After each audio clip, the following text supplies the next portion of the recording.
أعوذ بالله السميع العليم من الشيطان الرجيم بسم الله الرحمن الرحيم الحمد لله وصلي اللهم على نبينا محمد وعلى آله وصحبه أجمعين walaalaha caalamka jooga soo dhawaada baaraka allahu fiikum aad baad u mahadsan tihiin waqtigiina qiimaha iyo qaayaha badan sidaan horay u iclaaminay waxaad naga filaysay inaad naga sugayseen in aan idiin soo gudbino muuqaalkii ahaa ee aan kaga hadlaynay ilmaha ama caruurta waalidka soomaaliyeed laga qaato ee ku nool dalalka qurbaha sida yurub iyo maraykan iyo dabcan australia waxaan isweydiinaynaa marka insha allahu tacaala maxaa keenay in qoys soomaaliyeed oo qurbo ku nool oo muddo joogay amaba wakti joogay in ilmihii laga qaato oo aan aragno in badan waalidiin soomaaliyeed oo social media lasoo dhigayo oo ilmaynaya oo ooyaya idaacado qaarkoodna laga wareysanayo waxaa insha allahu tacaala sidii caadiga inoo ahayd aan rajaynayaa xalaqadan inay haddana igala qayb qaataan laba walaal oo aad u qiimo badan oo taqaaniin baraha bulshadana ee caanka ah waa walaalkeen wariye cabdixafiid maxamuud oo hogaamiye ka ah idaacadda ama qanaadka brit somali t v sidaasi la eg waxaa isaguna marti ii ah walaalkeen sheekh qiimo badan oo dhalinyaro ah isaguna allah barakeeyo oo isaguna qanaad uu leeyahay ama channel uu leeyahay ummadda wanaag ugu soo gudbiya waxaa weeye sheekh maxamed ibraahim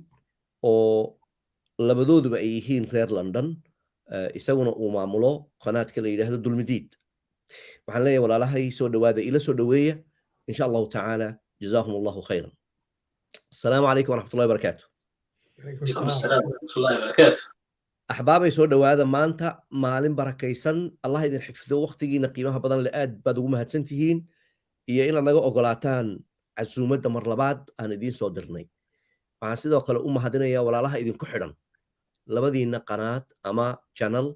ee aadka u qiimaha badan leh ee taala waxaan rajaynayaa inay kulankii hore ka bogteen kan caawana ay ka bogan doonaan kulankii hore haddaan xasuusiyo waxaan ka hadalnay guurka ajaanibta ma loo baahan yahay dhibaato ma leeyahay faa'iidaysa ma leeyahay waxaan rabaa marka inaan su-aal isweydiiyo sidaad ka warqabtaan waxaad aragteen in faamiliyo badan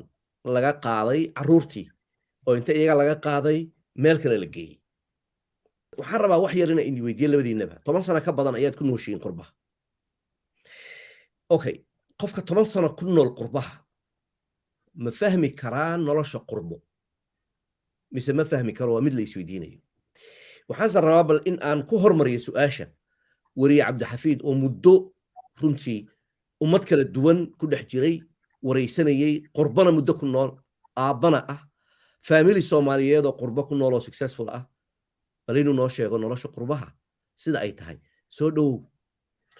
بسم الله أدنى كل سلام يا شيخ أحمد شيخ محمد وسلام يا لبدي نتشنل بولشة الصومالية وحترك أو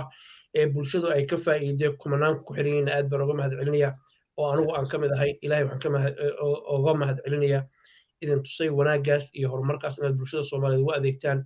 مسهر أنا معلومة بين المقالص والديارسان وبولشة الصومالية صوبر لكتان oo ayatiinkooda iyo horumarkooda aad ka talinaysaan dadka isku diro dhibaatada ka shaqeeyaan ahayn labadiina waa allah idin ciseeyo dhammaan dadka brit somali t v ku xiran waxaan leenahay waxaan ka codsanayaa sheekh axmed jawhari inaad usoo wareegtaan oo baashu layskula dhuuqo oo ummadoo dhan ay ka qayb qaadato wanaaggii horumarka iyo barnaamijyada uu soo daayo allah idin xifdiyo arrintan aad haatan i weydiisay waa mawduuc xasaasi ah waxyaalo fara badan baan goobjoog u ahaa carruurtan waxa loo qaadanaya iyo dhibaatadu meeshay ka imaanayso waa maxay anigu waxaan aaminsanahay waalidiin fara badan oo soomaali ah hadalkan markaan odhanayana ma aan hadalan ku degdegayo waa hadalan ka fiirsaday ana hubo waxaan odhanayo in ubadka laga qaado way istaahilaan sababtuna waxay tahay mushkilo fara badan oo waalidiintaasu ay leeyihiin baa jira tusaale haddaan ku siiyo kooban ku saabsan arrintaas waalidiintaas wiil iyo gabar yar oo qurbaha ku isguursanaya ayagii baa u baahan in la xanaaneeyo ilmay dhalayaan dayac baa imaanaya waalidkood ilmihii uma ogola inay hayaan ama ayagii uma ogola in maaragtay ilmihii laga qaado dayac baa imaanaya mararka qaarkood balwood bay leeyihin kuwo badanoo balwood lahayna way jiraan qurbuhu waa meel see ah qurbuhu waa meel dhib badan kadeed badan ehel badan aan jooginin misaal ahaan dalkii hooye markaad joogtay waxaan xasuustaa ilmaha yarkaa soomaaliga markuu lumo inta gacanta la qabto masaajidka la geeyo baa mikrofoonka laga naadin jiray cabdiraxmaan yare cabdixafiid maxamuud jaamac oo baa la raadinayaa xaafadee degantiin marka qabiil iyo ma jirin waagaas dadka lagu raadso xaafaduu degan yahay iyo aabihii magaciisa la raadinayaa islaan yaroo fariidaa garanaysa ama maxaa la yidhaahdaa odayar baa garanaya ilmihii bay-addaasuu ku noolaa halkaana ma jirto hadduu ilmuhu albaabka ka baxood weydid wadnaha inuu kustaaga halis baad u tahay maxaa yeelay balaayad ilmaha inta qaadato jarjaraysoo dilaysaa joogta kuwa faraxumaynayaa jira annaga bay-adna ka duwan baan kusoo kornay taas qurbuhu ehel iyo qaraabo ma lahan oo dad aan ehel iyo qaraaba dadka intooda badan uma dhowa oo ilmihii ay uga tagtaan oo u yimaado qof walba waa mashquul carruurtii maasha allah way badan yihiin aabbihii waa aabba jooga oo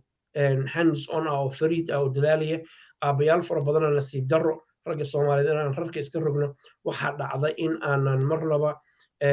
inaan ku fashilanay inaan badbaadino ama ka qayb qaadano korriinka ubadkeedii hooyada soomaaliyedna waa boqorad yara hameen iyo maalin way ordaysaa laakiin markaad 8 ka dhashid 2 mataanaana caloosha ugu jiraan adiguna aad ka tagtid inay nadiifiso hagaajiso ka warqabto loo baahdo dayacu uu imaanaya way ku muuqataa maxaa yeelay ma awood inta inay qabato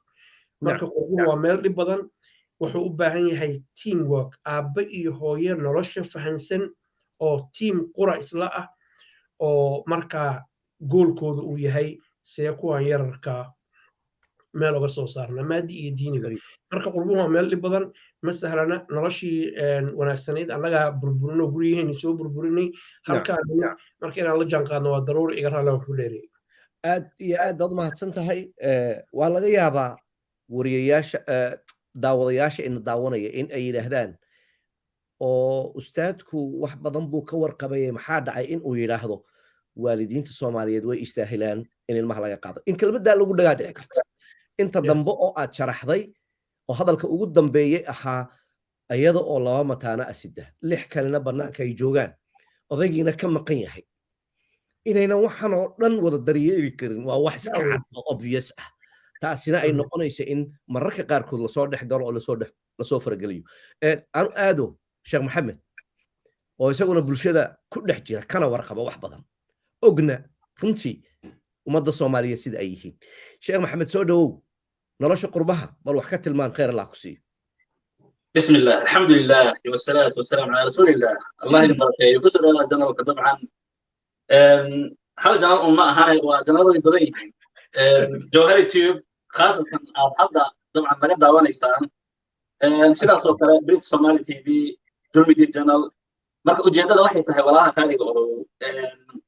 in khaasatan hadda tusaale ahaan janalka sheekh axmed jawhari tube waxyaalaha uu ka hadlo waa waxyaalaha maalan in badan qoysaska ku saabsan dad badan waxay dhahaan un ragga soomaaliyeed maxay qoys aga hadlaan oo keliya laakiin aniga qoysaan nahay adiga qoysaa tahay qoys la'aantiis halkaa ma aadan joogteen sidaa darteeda waxaan dhahayaa janalada khaasatan janalkaasi waxaad ka helaysaa janalka jawhari tube waxaad ka helaysaa waxyaalo badan oo ku dhisaya adiga iyo familkaada haddaad horay dabcan xaas u lahayd haddaad hadda leedahay dabcan haddii aad lahaan doonto carruur haddaad leedahay iyo wixii lamidka marka sidaa darteed waxaan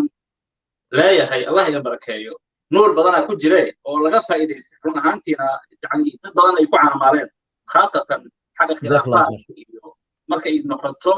sidaad u xalinaysaa khilaafka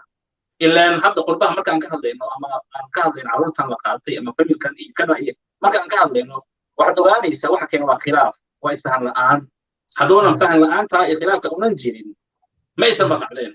sidaa darteeda si aan u fahanno arrimahaas khilaafaadkaasaan u xalinaa horta waxaan ku talinayaa sheekha jawhari tube in la aado janalkiisa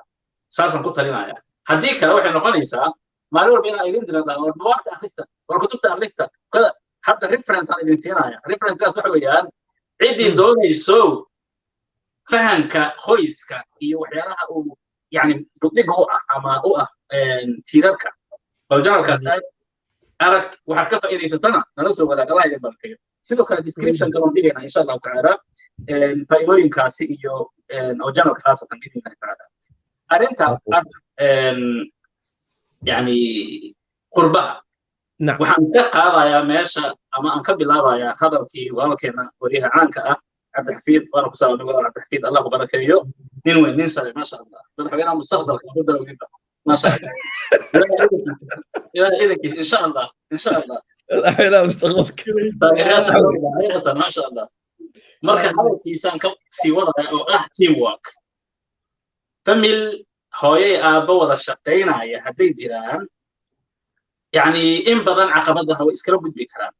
لكن سيدو أسرع الشيء ونحضر هذا هدي أبي هالكاس وكف يعني بحب وقبل يكلم الستات أي حيسون لبنا هذا أي أوركو الله متانا يعني مجرى يعني خوشي ولا قبسي يو فمل كيسو بدالها فمل ولا الصعدة أو ولا شقين هاي هالتين أيها هرت قربان كل بدالي كلام مشاكل بدنا الحقيقة أنك ورسالة صبح دعنا أوكلية فروح عندي كنا واجع عصبة هرنا كل عصبة وحيالها أقول إياه كذا أنا روحي تهي سياسة دولة دولة أي لا حاجة أو هل كانوا كره ما أخان أنت بدنا ما نعرف قف وحلقت تورا يا تورو إنسان معناها أفكيس إسكت عارف مين بكيس عن رهين أو جواب دولة مثلا قفكي سومالي ده هاي سومالي ده هاي يعرف يلا ولا تورا اللي ما أفهم ما يعني سيدا سوكر يعني أبيه سيدا سوكر لو خدي ما يقان عيالي سيدا سوكر ما تفهمه ناس أقول إيه رأيه مركز سوى حد يعني سوى معي يعني فريق كنت أكتر أيضا رقالي كل الجاري يعني كل معنا وحكينا وحيد هاي قف كانوا لغو توري مال كرول أو درس سوى كوسو كيناي هذا كله وحنا لا يقدر وحيد هاي وطن كانوا كله إنجليز يعني دكيس أنت من أجنبي لما يابان لكن وطن كورن وحن صامرني أن أركين لا ساري إن سيدا محاورة تورا أو ولبا أن هذا فرنا الشيء محاولة مرعى هذا محسن مرة سبحان شيء ده إن شاء الله تعالى وحويان نورت كيف تعالى كم كان يكون أكتر كم كريلا كريلو بزم أي يكون أكتر ولارن عفوا لارن أوكي هل قف أجنبي أما إن أركي أنا أبو رئيس أبو وجاسي مرة سأ نبغى سبحان أو رادين الدكان كبير أدين ولا سفر نوقري دعوة إننا دعوة تورا يعني كان عيسى الرسول مرة حكم نوع إن هاي ترين ما مرة تورا داس تدوي أو ضيال ويلا تكن فميلا تكن مرة تورا جن أنا أقول وضع أركي في أجنبي مرة فميلكي مرة ما يسمعون تورا عقبالها ugu horeeya waxa weeyaan horta inay wareeraan stresska iyo depressionka la sheego mid ka bilaabanaya marka Allah ya barakeeyo oo ku dheeraaday yani intaasaan hadda dhahay insha Allah markii ma ku soo laaban doona insha Allah khayr Allah ku siiyo Sheekh Maxamed adiga iyo Cabdi Xafiid runtii waxaa tilmaanteen nolosha qurbaha nolol si sahlan lagaga bixi karo inaysan ahayn sababtuna nature-ka ay leedahay iyo inagu Soomaali markaan nahay meeshaan ka imanay saan u soo korno runtii door weyn bay ku leedahay qaabkaan u fikirayno iyo meeshan in aan dhex dabaalanno oo aan ka dabaalanno oon ka baxno aan u soo laamo marka su'aalaha muhiimka ah waxa isweydiin mudan war annagu ma waxaan nahay jaaliyadda kaliya ee qurbo ku nool ma annaga ugu horreyna meeshaan mise wala nagu horreeyay dhibku ma keligeen buu ina haystaa mise dadka wada haystaa jaaliyado kala duwan baa jiro oo maaragtay hadday UK tahay haddii ay maaragtay Yurubta kale ay tahay kugula nool Carab baa jirta Iiraan baa jirta Afrikaan baa jira intaas kale oo dhan Asian baa jira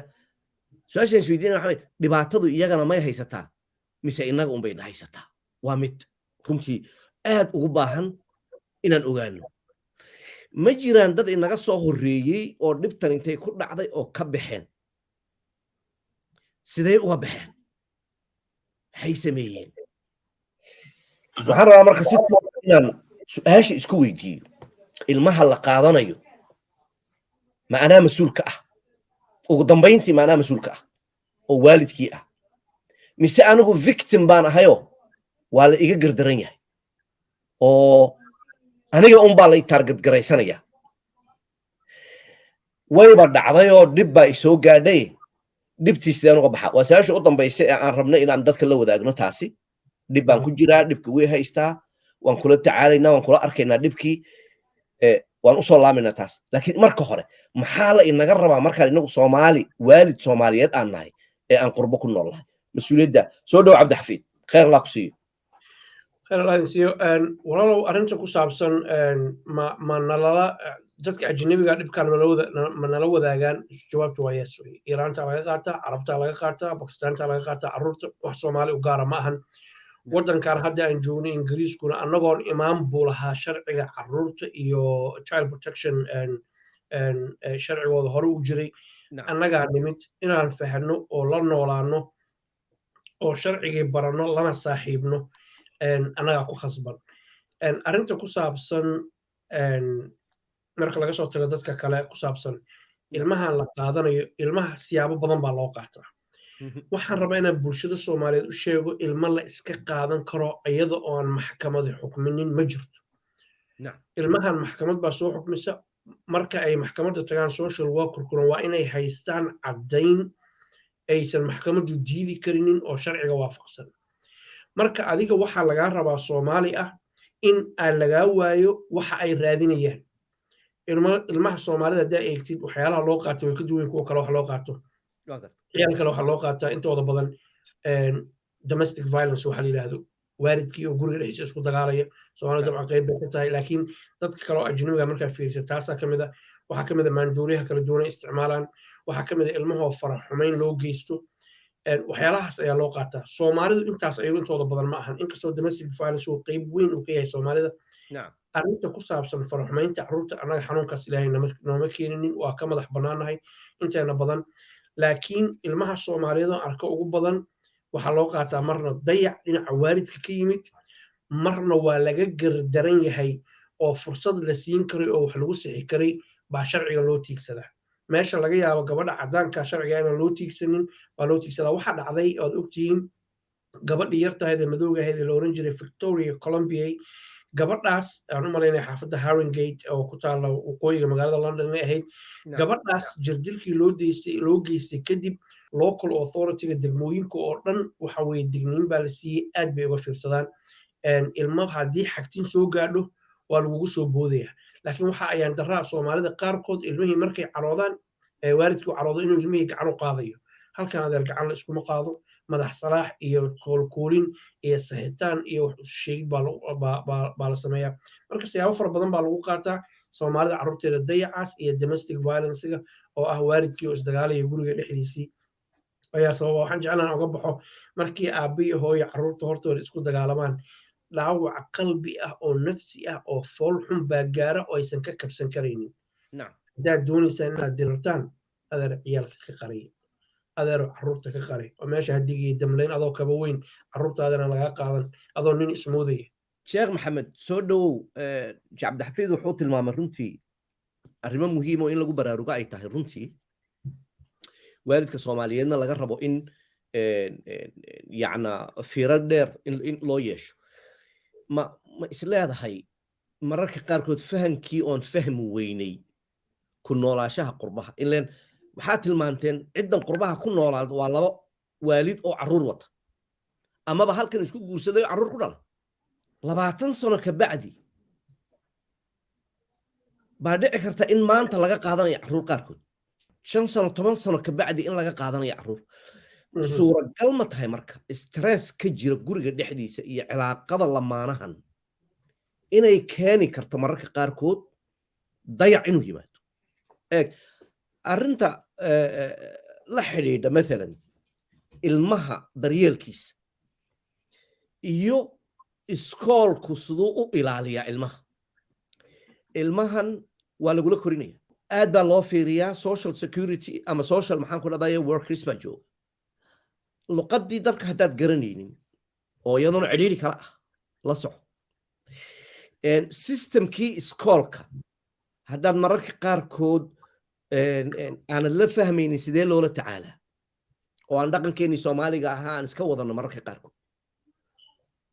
soo ma keensan karta isku dhac ka bacdina in lagu arko adiga inaad qof violent tahay markaad xanaaqdo ee aad qayliso soo ma dhici karta markaa in lagu qorayo inaad violent tahay in ilmaha aad la joogi karin in mararka qaarkood okay taasi waa midda labaad ما بدعي كرتابة إن الحنون صنتها أو mental health لو قيمة ده إيه أنا قوان قرنا وحياة قاركود موكتين ومرة من إن شابط بالي نقو أرقنا وإحنا نقدره لكن ما أرقنا إن الحنون صنها وما أرقنا إن هلك هذا الدو لكن وحنو أرقنا مركي قاركود عيب ما دعي كرتا مركا أظونا إسكور قمين لكن depression أكو هاي depression كينا لغا آخر سنة behavior كان قاب دقن كان لأن دad كان waa psychologist yaalo qofkan waxa meesha loo keenay khibrad buu leeyahay inuu adiga iyo ilmahaaga ku diraasiyo soo dhawaada sheekh maxamed soo dhow horta aniga waxyaalahan waxa ka mid ah waalid wadankii uu ka yimid qarax iyo dil iyo dhac iyo migrada indhaha soo saarnay waxaan indhaha soo saarnoon aragnay yani intaasoo meyd iskor saaran ayaan indhaha soo saarnoon aragnay dada agteena lagu dilay waalidiinta badankooda yani qaar aanan arkin way dhici kartaa laakiin waxyaalahaasi dhiigga iyo wixii la midka ah qofka waxay keenaan waa maxay dhaawac inay gaarsiiyaan taa ka sokow qofkii asagoo marka xaaladda ku sugan ayaa wuxuu yimid meel dhaqankeeda luuqadeeda waxeeda haba yaraatay una fahmayn sidaa darteed waalidkii markay yimaadaan waxay u heestaan sidii halkaa meesha ay ka yimaadeen xaafadii magaaladii looga dhaqmaalkan markaas waxaad arkaysaa sida walaalka cabdixamed uu sheegayo oo kale waalidkii inay dagaalamaan ama isku qayliyaan ama yani dhibaato carruurtii u jeeda sidaasoo kale carruurtiyo in yarba aanan ba khaldami karinba waxaan naqaanay carruur yani bakeeri marka uu jabiil lagu garaaco ama tiya taalo oo kale waalidkii carruurtii waxyar khalad samaynaysa waxaa ka horay dharbaacsho feer maxay cunigii iskuulka wuxuu tagayaa subaxii xigay asagoo ay halkan dilacsan tahay ama uu bararsan yahay buusan marka qof meesha waxaa fadhiya macallimad ama weliba galaasyada badankooda waa laba macallin aa fadhiya subaxii 8 iyo barsow u galay cunigan ka soo bixi doona 3 maantoo dhan dhaqankiisa orodkiisa maxaan ku dhahay hadalkiisa soo wax u qoraayo fakarkiisa focus gareenaayo ayaa maanta dhan la fiirinaya adigana waalidaa tahay nadaafad iyo isbuqaylin iyo maxaan ku dhahay shaqo iyo hooshaasaad ku jirta waad mashquulsan tahay carruurta sida uma fiirisid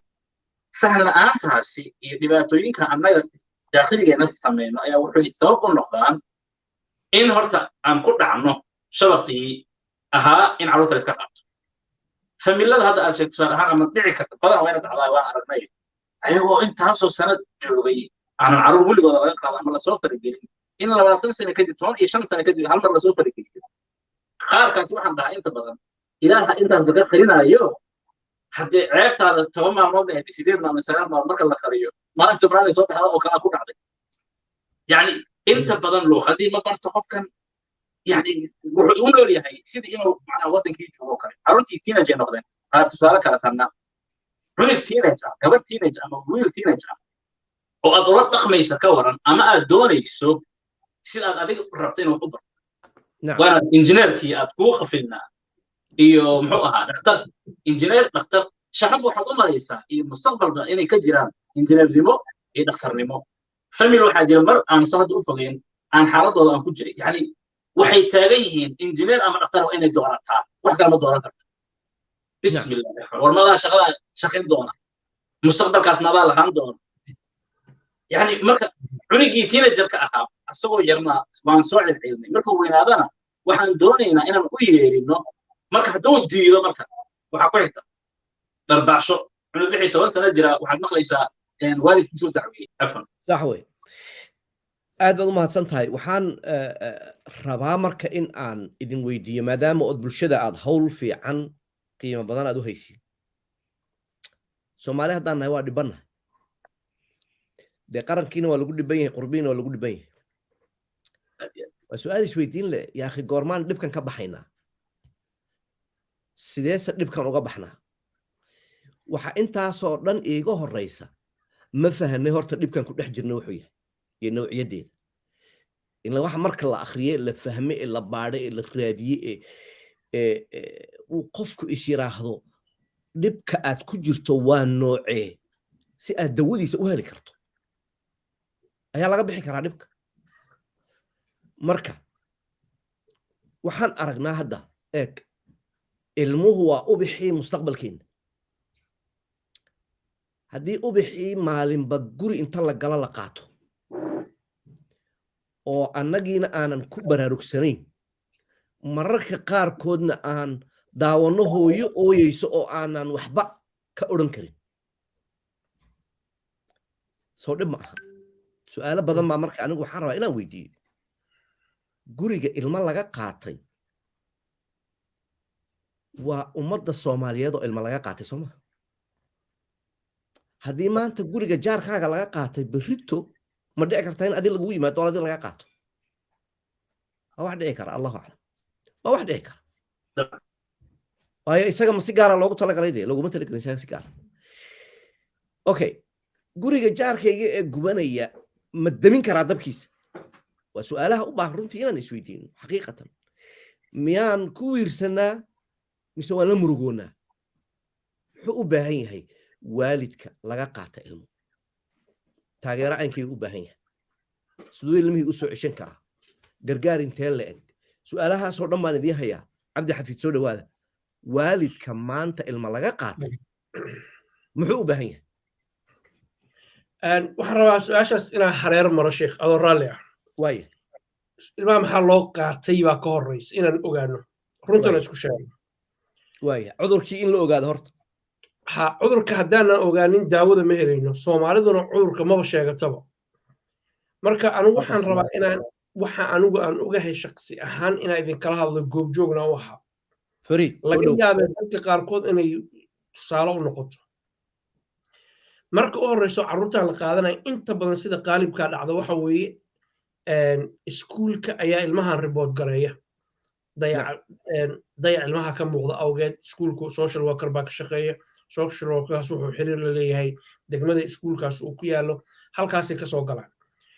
marka inaan carruurteennii iyo guryaheennii hagaajisano waan garan karaa dad fara badan inuu hadalkan ka xanaajinayo oo odhanaya ma anaad ii sheegaysaa ilmahayga saan u dhaqanayo the fact waxa weeye carruurtan waa nalala leeyahay ama diida ama yeela carruurta halkan yurub ku dhalata waa carruur dowladduna ay leedahay adna aad waalid ilaahay kaaga dhigay sidaa awgeed waa lagugu faragelinayaa sharcigana wuu kaa adkaanaya marka inaan fahanno weeye ilmahan social inaanaan dayicin ilmaheena haddaad 10 ciyaala dhashid keligaana aad tahay odaygiina uu mid kale xamar ku aroosay ama baydhabo ama hargeysa ama puntland uu ku aroosay 10kan ciyaalkaa ma hayn kartid waxay u baahan yihiin aabbahood xal in la helo oo guryahan aysan burburinin oo laga shaqeeyo gurigu inuu gudaha ka hagaago waa mid ilmihii iskuulkii problemkaasa ka imaanaya wuxuu kaloo problem ka imaanaya domestic violence waxaad arkaysaa aabba Soomaaliyeed oo xaaskiisii ugu yeeraya booliis yacni garaadkaas u shaqeeya anigu waa garan kari waay hadalkaagi waxaa ku jiray goormo ayaan dhibka ka baxaynaa gabadhii heestay waxay tiri riwaayaddii cilmi caadi idinkooda haddaad tihiin riwaayadaha lama socotaan waa ka dhacsantii baa u malaynayaa waxay tiri haddii reer gabagaboobo gurboodkiisuna xumaado waxaa gabay aabbahood marka inay aabbihii uu hooyadii ugu yeeraya booliis maadaama ay isku dhaceen ama hooyadii markay taag weyda ama carooto ay booliis ugu yeedho maxaa dhacaya booliiska markay yimaadaan carruurna gurigii joogtay social workerka loo sheegaya iskuulkana waa loo sheegaya dabeedna iskuulka faylka carruurtaas meesha bidixda computerka wuxuu saarayaa yellow icon ama calan yara oo jaallo ah ayuu saarayaa macnaheeduna waxa weeye dadka iskuulka garanayaan waxa weeye ilmahan they known to the social worker macallin kastoo yimaada hadduu keli gareeyo faylkaagii waa arkaya waa reer mushkila haysato ilmahaagii gaar baa loo target garaynaya maxaa yeelay waxay ka baqeen in dhibaato dhacdo iskuulka la qabsado marka dhibaatadu midna waa mid mujtamacan aanu kala kulanay midna annagaa gacanteena ku abuurnay taan mujtamaca kala kulanay siyaabo badan baa loo xallin karaa sharci iyo nidaam baa waddankan ka jira laakiin kuwaan gacanteena ku samaynaa sabab u ah waxaa sabab u ah oo kale carruurta dayac uu ka imaanayaa haddii aabbihiina uu maqan yahay hooyooyinka qaarkood kulligood mahan in yaroo farayar 4 o'clock subaxii haddaad aroos ka timid ama marfishada shiishada lagu caba aad ka timid subaxii 7 ciyaala saa u kicin lahayd quraac ugu diyaarin lahayd iskuulka u geyn lahayd qaarkood ay kala iskuul yihiin adaa lagaa rabaa mar bay aad ku guuldarraysanaysaa dabadeedna waa lagu sugayaa marka walaalayaal runta inaan isku sheegno weeye guryaheenna aanu ka saxno bahasha carruurtan hortooda lagu dagaalamayo lagu caytamayo joojiya riwaayadda odhanaysa muslim baan ahay waa madoobahay waa xijaabanahay waa la itaargadgaraynaya aniga sheekada igama daadegayso waxaysan iiga daadegaynin adigoo madow oo muslim ah ayaad sharciga la tiigsan kartaa macallimiinta iyo arday ee iskuulka iyo social worker iska qaban kartaa gabagabadii waxaan goobjoog u ahaa hooyo Soomaaliyeed oo lagu yiri ilmahaagu miskixiyan ayuu xanuunsan yahay hooyo Soomaaliyeed lagu yiri qofka saa ku oranaya waa macallimad barta sportska carruurta macallimadaanu dhakhtar carruur ma ahan looma tababarin say ku ogaatay ilmahan madaxa laga hayo hooyadii baa ii yeertay iskuulkii baan tagnay shakhsi aan garanayo wanaagsan weeye hooyo nadiifa oo karti iyo sharaf la weeye sida hooyooyinkeena badankoodu ay yihiin macallimadii baan waxaan weydiinay ilmahan in madaxa laga hayo what qualification baad haysataa diagnosis aad ku samaysid laakiin intaa waxaa ka horreysay oo mushkilo ahayd hooyadii markii lagu yiri ilmihii yarka ahaa madaxa laga hayaa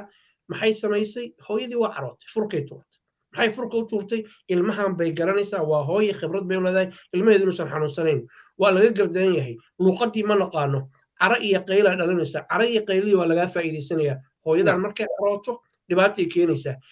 marka dhibaato aysan u jirinin markii hore ayada abuurtay sababtuna waxay tahay gurigeedii ma joogto afkeedii ma taqaano ilmahana ma ahan ilmo madaxa laga hayo macallimadii markii dambe waxaan sababnay in degmada aan deganahay ay raaligelin ka bixiso macallimadiina shaqada laga qaado maxaa yeelay xaq uma lahayn inay tiraahdo ilmahan madaxa laga hayaa dhakhtar ma ahan dhakhtar carruurna ma ahan marka waa jirtaa in laga gardaran yahay mararka qaarkeed laakiin social workerka si loola dhaqmaa jira waa inaad isku doqomaysid isdejisid aad tustid markastoo ay kuu yimaadaan inaad degan tahay oo aadan caroonaynin waa waxyaalaha loo tababaray inay fiirshaan gurigaa imaanaysaa gurigeyga ay u timaadeen xilligaa rabtaan imaanaysaan intaa waa intay raadinayaan laba iskula socdaan midna waxbay diiwaan gelinaysaa midna adigay body languagekaaga su-aalo ku weydiinaysaa marka Soomaaliyeed xilkas aan noqono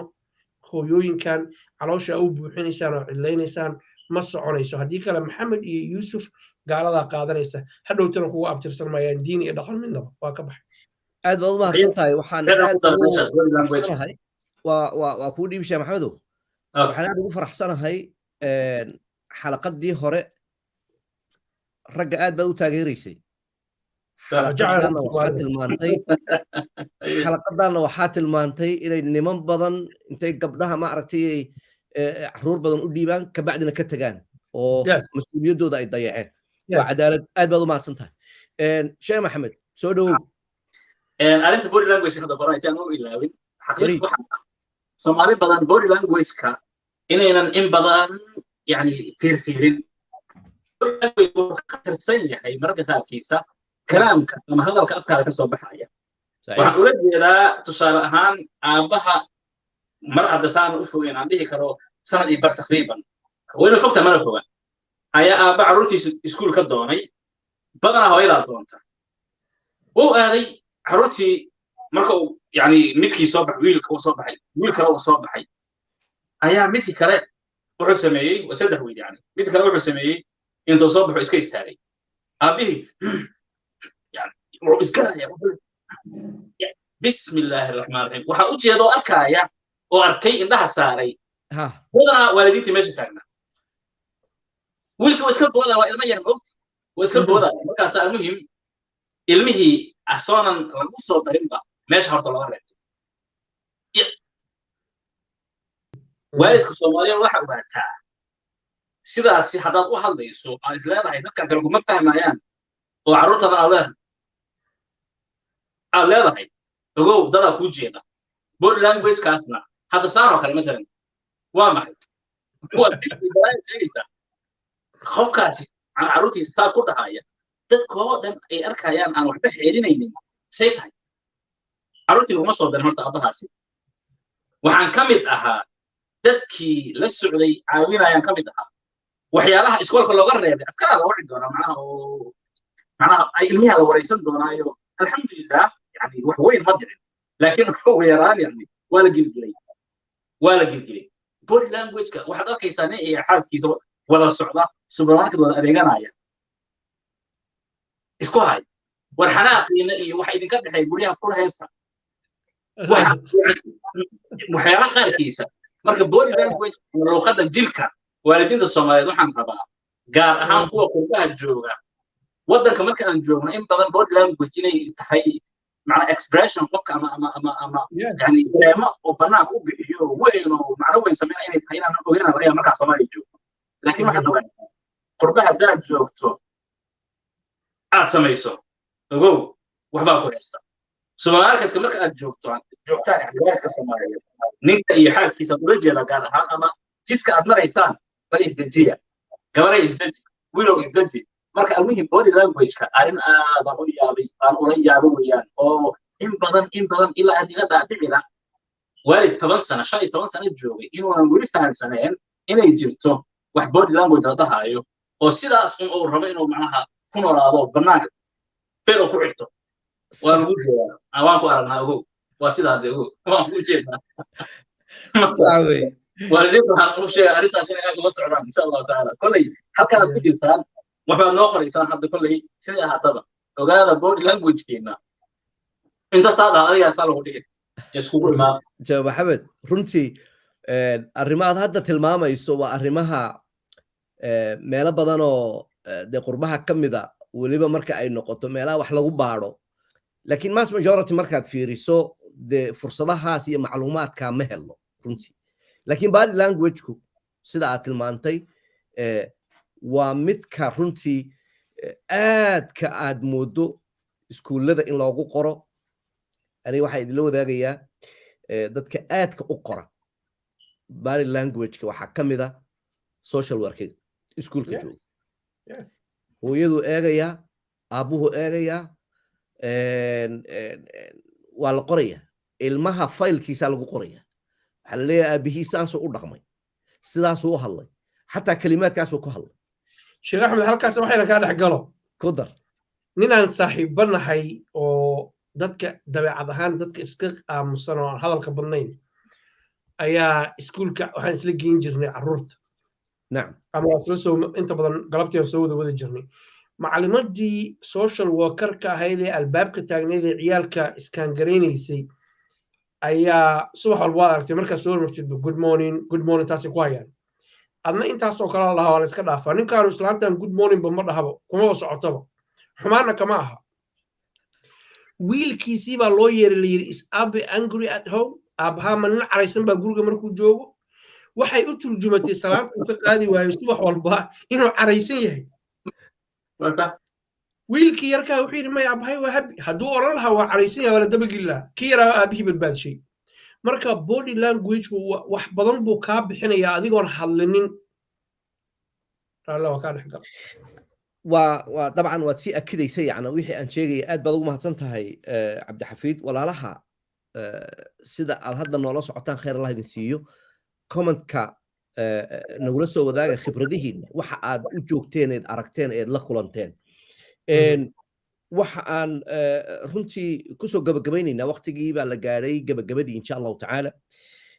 su-aashii ugu dambeysay oo isugu jirta labo runtii talo iyo iftiimin yacna in la iftiimiyo xuquuqda uu waalidku leeyahay tallaabo nooceeya buu qaadi karaa marka ay dhibtan soo food saarto culays waxaa soo food saaraya niyajab ah culays waxaa soo food saaraya fikir ah walwal ah waxaa soo food saaraya xataa culays dhaqaale xaguu aadi karaa iyuu u ciirsan karaa iyuu u carari karaa ha yacna su-aashaasi waxaan u baahannahay in aad u iftiimisaan khayr allah idin siiyo ummadda hadda ina fiirsanaysa jazaakum allahu khayran sheekh maxamed soo dhow arrinta horta aniga waxaan dhahayaa inta badan intoonan cid kala aadin shakhsiyan waxaan qabaa in waalidka waddanka uu joogo luqadiisa u barto kow waddanka aad ku nooshahay Scandinavian ma joogtaa meesha hadda ugu badan ee balaayada ay ka jirtee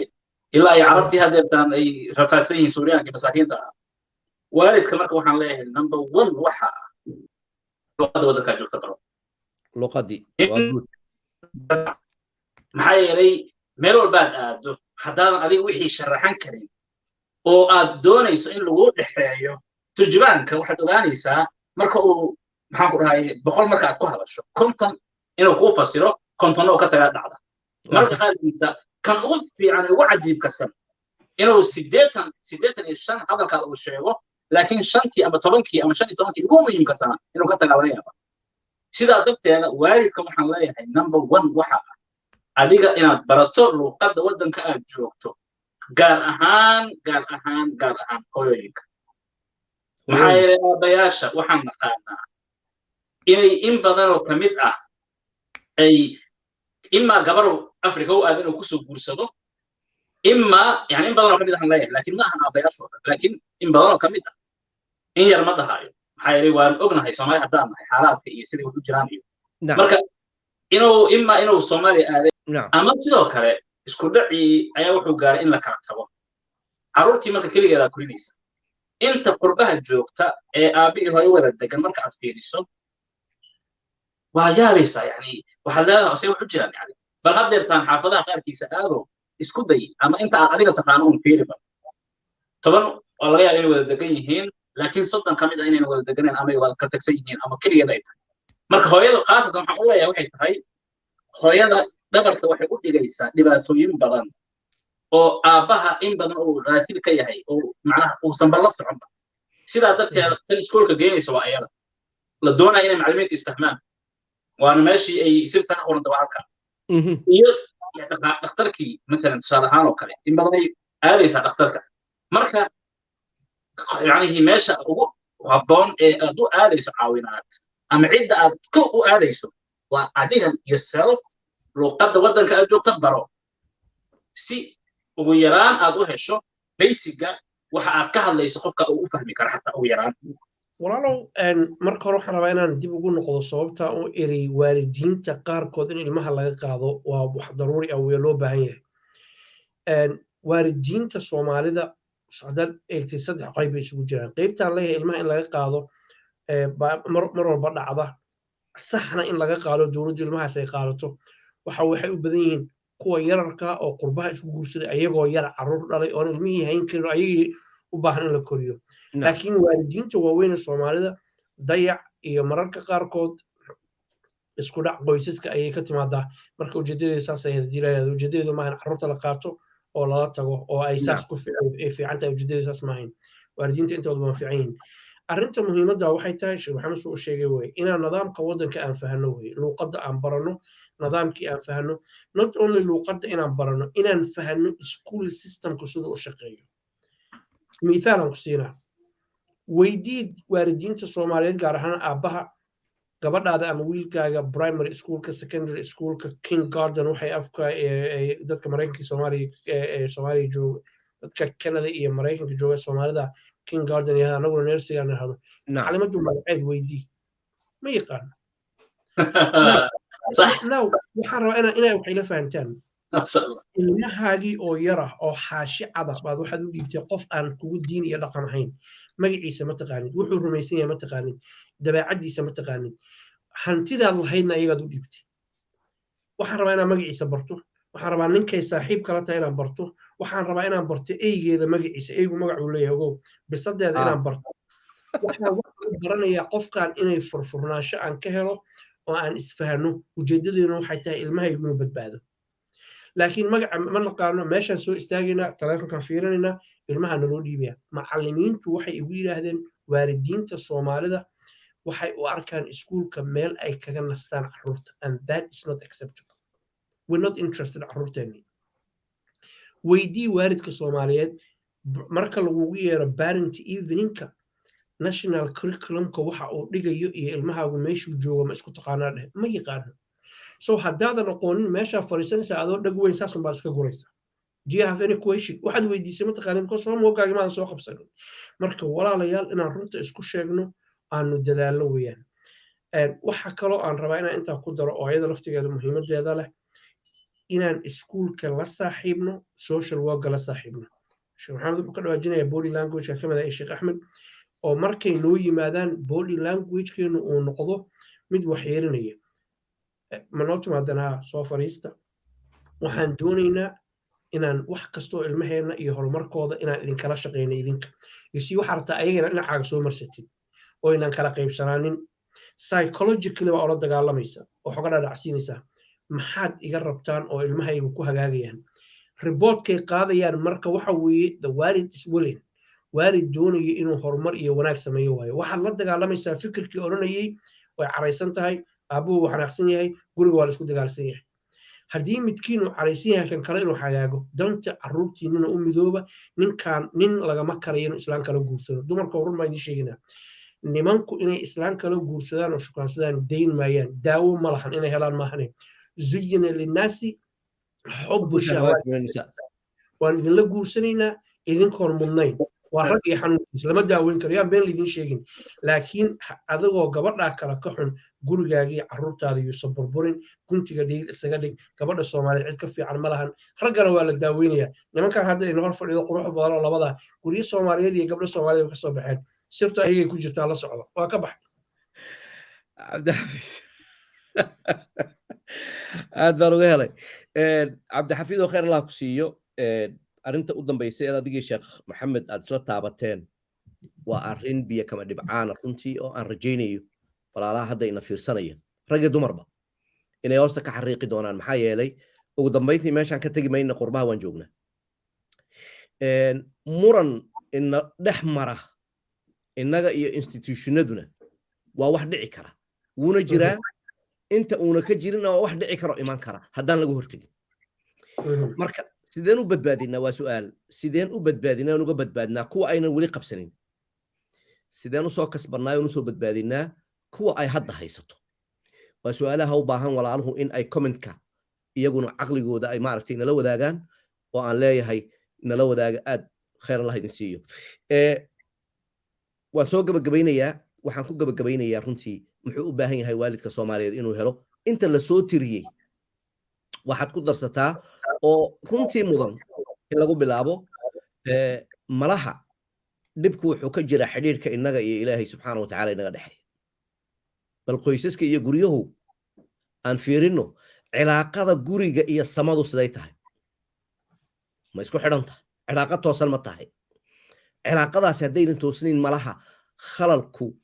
kuu yimiday halkaasay wax ka jiraan iyaad u cararaysaa allah subxaanahu wa ta'aala iyaad u cararaysaa oo kale ilaahay markaad barido ka bacdi adiga naftaada waxaad rabtaa inaad isweydiiso su'aalaha wax ma kaa qaldan yihiin hadday wax kaa qaldan yihiin sideen wax u saxaa haddaanad adigu heli karin inaad saxdo cid kale oo khibrad u leh ayaa jirta ee raadso waayo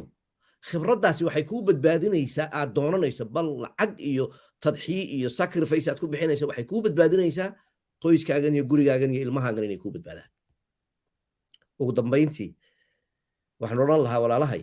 haddaan qurbaha laga guuraynin oo la degan yahay waxaan u baahannahay qurbaha inaan baranno arrintu waa sidaan hore u sheegay faanoo la fari kama qodna waxaa idin leeyahay malaha waxaa laga yaabaa inay noqon doonto maaragtay erey baxay faanoo la fari kama qodna waxay u baahan tahay baashan meelo fara badan in laga fiiriyo aad iyo aad baan idinku mahadinaynaa waqtigiina qiimaha badan leedna siiseen walaalahan khuburada ah ee idinla wadaagay caqligooda iyo waqtigoodana usoo duceeyay jazaahum allahu khayran janaladoodana maaragtay ay ku xidhnaada anigana halkan igala soo xidhiidha allah idin barakeeyo jazaakum allahu khayran